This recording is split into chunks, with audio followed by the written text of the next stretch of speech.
ഒരു വാക്ക് മതി വർഷങ്ങളോളമായുള്ള സ്നേഹബന്ധങ്ങൾ തകരാൻ.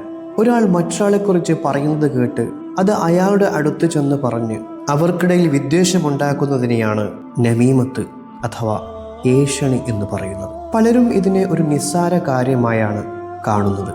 എന്നാൽ നബി സല്ലല്ലാഹു അലൈഹി വസല്ലം തങ്ങൾ പറഞ്ഞത് ഏഷണിക്കാരൻ സ്വർഗത്തിൽ പ്രവേശിക്കില്ല എന്നാണ്.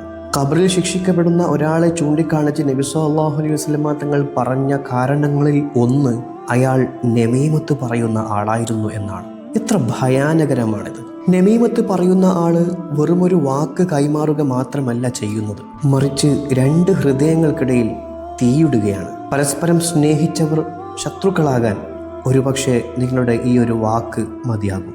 നമ്മൾ അറിയാതെ തന്നെ നമ്മുടെ അമലുകൾ ഇതിലൂടെ നശിപ്പിക്കപ്പെടുകയാണ്. ആരെങ്കിലും ഒരാൾ മറ്റൊരാളെക്കുറിച്ച് നിങ്ങളോട് മോശമായി പറയുന്നുണ്ടെങ്കിൽ അതവിടെ നിർത്തുക. അത് മറ്റൊരു ജീവിയിലേക്ക് എത്തിക്കാതിരിക്കുക.